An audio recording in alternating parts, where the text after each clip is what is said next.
Saudara-saudari terkasih di dalam Tuhan Yesus Kristus, semoga kita semua dalam keadaan sehat bersama keluarga. Saat ini marilah kita mendengarkan bacaan kitab suci dan renungan harian Rabu 19 Januari tahun 2022. Marilah berdoa. Dalam nama Bapa dan Putra dan Roh Kudus. Amin. Allah Bapa yang penuh kasih, pada saat ini kami akan membaca dan merenungkan firman-Mu. Kami mohon, bukalah hati kami, agar kami dapat hidup seturut dengan firman-Mu. Demi Kristus Tuhan dan pengantara kami. Amin. Bacaan pertama. Bacaan dari kitab pertama Samuel. Berkatalah Daud kepada Saul, janganlah seorang menjadi tawar hati karena Goliat. Hambamu ini akan pergi melawan orang Filistin itu. Tetapi Saul berkata kepada Daud, tidak mungkin engkau dapat menghadapi orang Filistin itu. Mustahil engkau dapat melawan Goliat, sebab engkau masih muda, sedang Goliat sejak dari masa mudanya telah menjadi prajurit. Tetapi Daud berkata kepada Saul, Tuhan telah melepaskan daku dari cakar singa dan dari cakar beruang. Dia pun akan melepaskan aku dari tangan orang Filistin itu. Kata Saul kepada Daud, pergilah, Tuhan menyertai engkau. Maka Daud mengambil tongkatnya lalu pergi. Ia memilih dari dasar sungai 5 batu yang licin dan menaruhnya dalam kantong gembala yang dibawanya, yakni wadah batu, sedang umpan tali dipegangnya. Demikianlah Daud mendekati Goliat orang Filistin itu.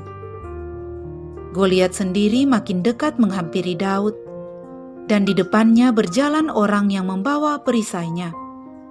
Ketika Goliat melayangkan pandangannya dan melihat Daud, dihinanya Daud itu karena ia masih muda, kemerah-merahan dan elok parasnya. Goliat orang Filistin itu berkata kepada Daud, anjingkah aku maka engkau mendatangi aku dengan tongkat? Lalu demi para dewa orang Filistin itu mengutuk Daud. Lalu ia menantang Daud, hadapilah aku, maka aku akan memberikan dagingmu kepada burung di udara dan kepada binatang-binatang di padang.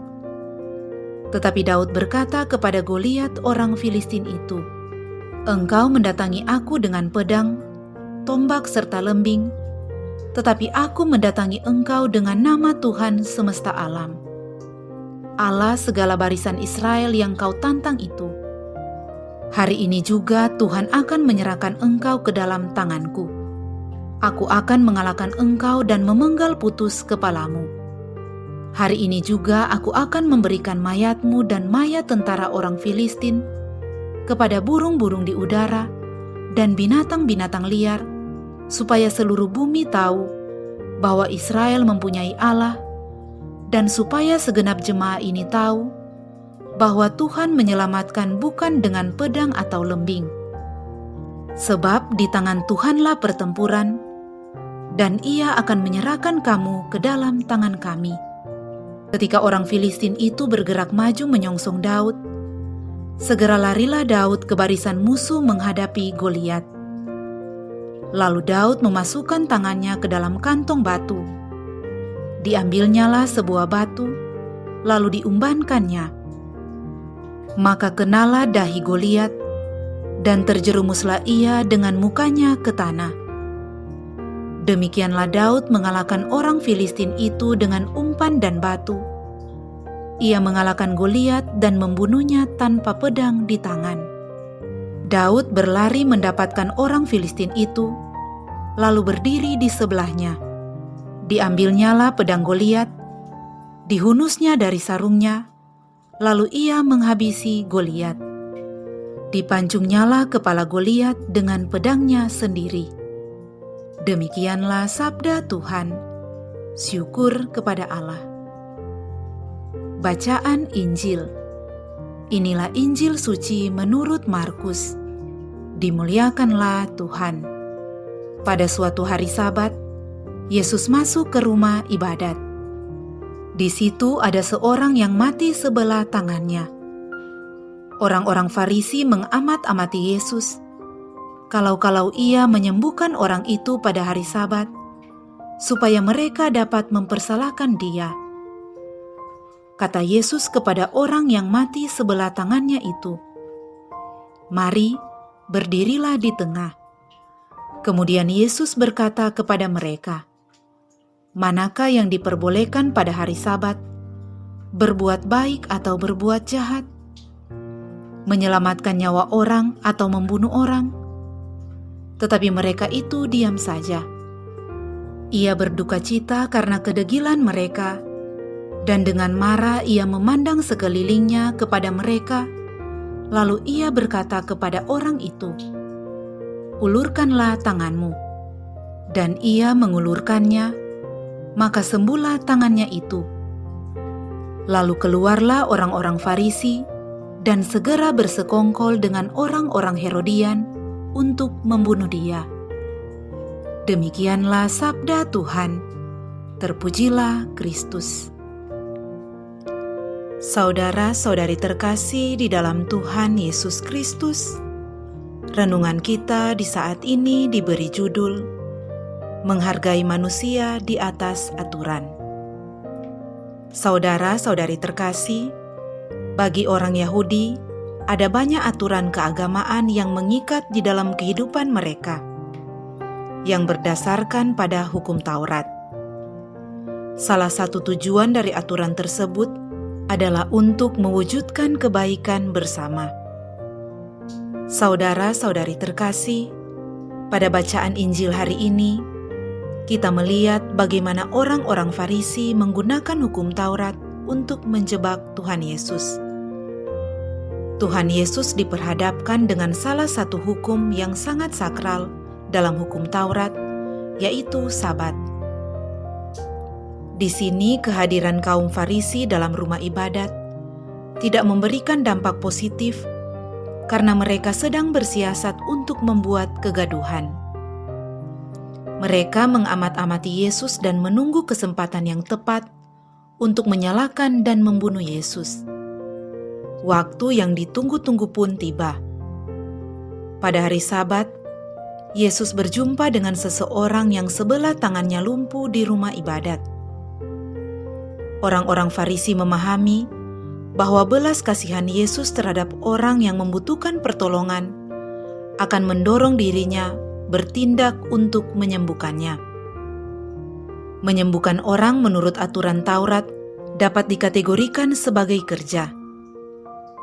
Tuhan Yesus sebagai orang Nazaret tentu saja dapat dipersalahkan karena melanggar hukum Taurat. Bagi orang Farisi, itulah saat yang paling tepat untuk menangkap Yesus. Namun, Yesus menanggapi jebakan orang-orang Farisi secara cerdik. Ia menyembuhkan orang yang lumpuh sebelah tangannya dengan cara yang tidak dikategorikan sebagai kerja. Ia meminta orang tersebut berdiri di tengah. Maksudnya, agar semua orang yang hadir dapat melihat keadaan orang tersebut dan memahami bahwa si lumpuh membutuhkan pertolongan. Pertanyaan Tuhan Yesus kepada kaum Farisi bertujuan untuk meluruskan pemahaman mereka bahwa aturan keagamaan tidak boleh menghalang-halangi seseorang untuk berbuat baik. Dalam Injil, Tuhan Yesus bertanya, "Manakah yang diperbolehkan pada hari Sabat? Berbuat baik atau berbuat jahat? Menyelamatkan nyawa orang atau membunuh orang?" Akan tetapi kaum Farisi itu diam saja. Saudara-saudari terkasih, iman Kristen tidak boleh hanya menjadi ajaran yang tidak memberikan kontribusi yang baik dan bermanfaat dalam kehidupan pribadi maupun bersama. Iman Kristen semestinya berbuah dalam tindakan sehingga dapat dirasakan manfaatnya oleh seluruh masyarakat. Melalui Injil hari ini, Tuhan Yesus hendak menegaskan bahwa yang paling utama adalah menghormati dan menghargai manusia di atas aturan.